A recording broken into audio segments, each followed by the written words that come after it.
On. Today we're talking about mental health, and if you scroll here to the top, you'll see what's the connection between oppositional defiance disorder (OD) and autism, right?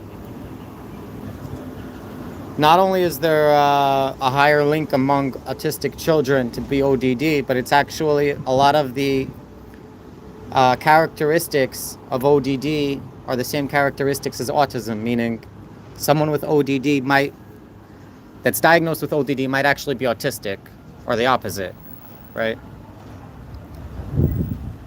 Okay. Right, exactly. It's hard to know, is it ODD or is it autism? Okay, now we're going to see the same thing for other conditions, also ADHD and ADD.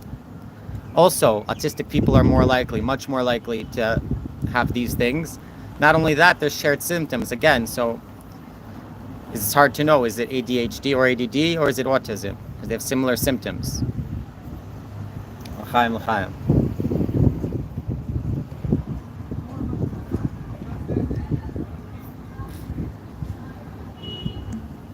Okay, not only that, bipolar as well.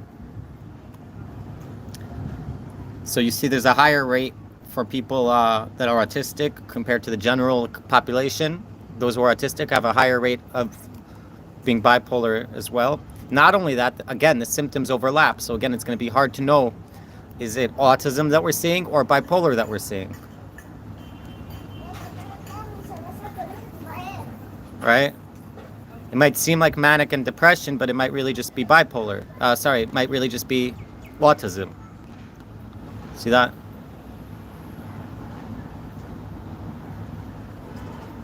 Again, so same thing here with depression and anxiety. People with autism are a lot more likely to be also depressed and anxious.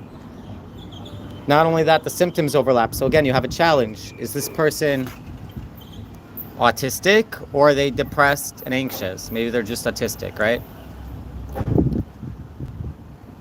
So now I think it's pretty obvious, okay, if someone's exhibiting behavioral patterns from all the above, right?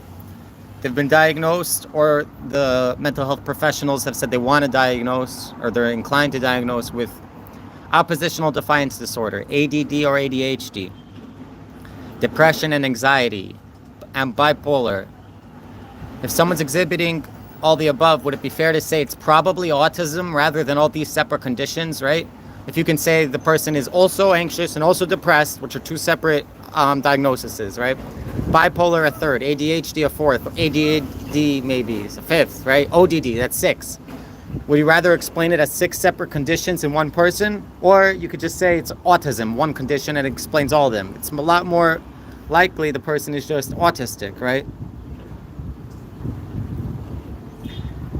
It's reasonable to consider autism as a primary diagnosis that it can account for many of these behaviors rather than assuming they all stem from separate conditions. Right? That's simple logic. If you can explain everything in one theory rather than separate theories for many different things. Anyways, I asked my grandma, I told her, like, what can you remember from my early childhood? And what do you think about the whole autism thing? You know what she told me?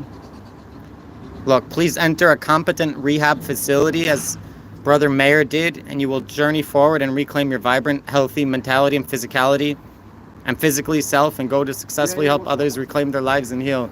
Yo, good Shabbos.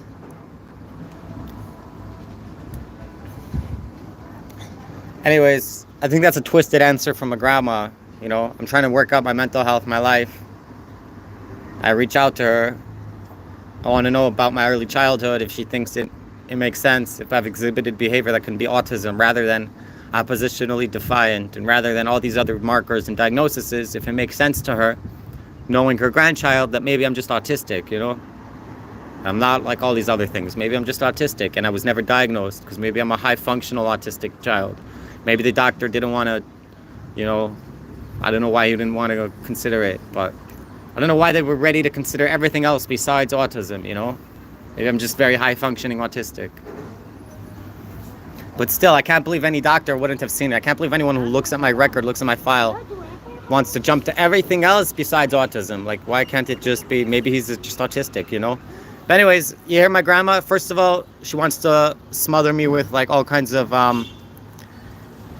like nice things so that she can say something wicked immediately after. You know, like go to rehab, like as if that's gonna solve my issues in life. First of all, I've gotten to rehabs many times. Second of all, my brother Mayor that she's comparing me to, I don't think he's very successful in her standards. I think he just lies to her. He lies to my parents, my grandparents, my whole family about what he truly believes, how he truly lives his life. I'm saying he's always been like that. When we were little, he was always coming in the house and putting on a kippah to put on a show for my parents. Like, look, I'm still religious. And I was the one who would make sure not to wear a kippah, to tell my parents, go fuck yourselves, I'll never be religious, you know? I'm just saying, he was my little brother that was the goody two-shoes, goody. So it's funny that my grandma still believes his bullshit. Like, I know my brother, saying he's a very good guy, a great guy, very successful in life, maybe. Not in the way that she thinks, you know? In her judgy, 90-year-old grandma that's about to die, life view, yeah, he's not successful at all. She thinks he is because he doesn't tell her the truth about, his current belief system, the way he lives his life and all that, his lifestyle choices. None of that. He doesn't tell her anything other than, look, see, I'm happy, I wear a kippah, I'm a good Jewish boy. And he doesn't make trouble for the family, he keeps the family image as well, best as he can. But yeah, anyways, this is just retarded, yo. This is retarded. Rehab will offer you therapeutic loving modality to go for it. I mean, I've done rehab. I know what rehab is. I know exactly what rehab is. What pisses me off here is that my grandma is trying to blame me for my whole life situation, which started way before I was an adult. I'm saying I was being abused as a child and I was having tremors in my hands as a child. I had all kinds of issues and diagnoses as a child. But she wants to blame it on me, like as if it's my fault and I should go to rehab and it's all about me and it's my issue. It's not my issue. No, I'm not going to solve anything by working on myself. I'll solve things by figuring out maybe I was misdiagnosed and maybe there's something that I can work on from a health professional standpoint. Yeah, instead of like working on side effects for conditions that don't exist inside of me, I should work on the core issue, right? Autism. What do you do for autism? Yeah? How do we treat autism? Because there is treatments. They treat autistic people with ketamine and the like and stuff like that. They do. But no, my grandma won't accept that maybe her genetics are contributing to my condition, or that somehow it's not my fault, maybe she wants to put everything on me, which is just typical, like, abusive family dynamics, The family refuses to accept that there's something wrong with their blood, with their DNA, with their doctor visit protocol, taking all the vaccines. Like, the family refuses to accept that maybe they did something to the child, and it's the child's fault, and everything has to be the child's fault. So that's this case, and it's my grandma spearheading this whole thing. You know what I'm saying? If my grandma can just admit, like, dude, you know what? Maybe he has a genetic condition, so he's more prone to autism. Like, yeah, my brother also has a twitch. My uncle also has a twitch. I'm not the only one who has a weird body twitch. I have it the worst, maybe, from all of them. But there's definitely something in the genetics. I don't think it's purely a genetic condition. I really firmly believe the vaccines are causing the damage. I don't think it's just a genetic. I think maybe the genetic thing is like, you're more prone to vaccine damage. You're more sensitive to vaccines. And the damage is more visible. But I don't think vaccines are healthy for anyone. Dude, don't you remember crying as a child?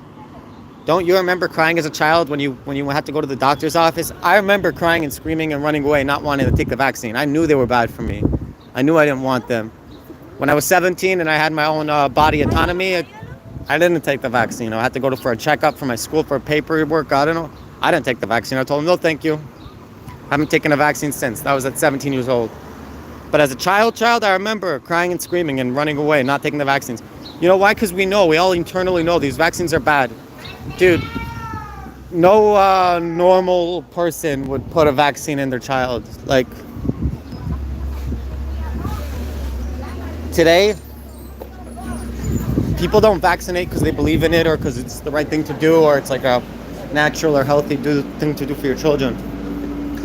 Today people vaccinate because it's just been ingrained in us that that's the right thing to do, even though it's clearly wicked and evil and wrong. Yeah, fuck the vaccines. They're making our children autistic. I do think a lot of old people really, really need to die for the younger generation to come out. Like, we can't even have a conversation in my family, I'm saying. In my own family, I can't even have a conversation about my mental health and what might be the root cause, because no, they can't accept that there might be autism in the blood, or something in the genetics, or something in the environment that they brought me up in. Can't accept it. No, it has to be go to rehab. Telling someone to go to rehab for being autistic, that's real serious gaslighting. Real serious gaslighting. Real serious gaslighting in its highest, most corrupt form is me coming forward to my own grandma and saying, I want help figuring out my own diagnosis. I think I was misdiagnosed and mislabeled. I think I'm just autistic. And her saying, go to rehab, be like your brother. It's just fucked up at gaslighting. I'm just saying. This is why I can never get help from my own family, you know? Every time they try and help me, they always have an agenda out there and try to, you know, protect their own image and cover their own back. And they always fuck me over in the end, always, every single time. My father gives me a big hug, my mother gives me a big hug, and then they fuck me over to get people behind them to fuck me over, really. Just say, it's fucked up. Family is really fucked up.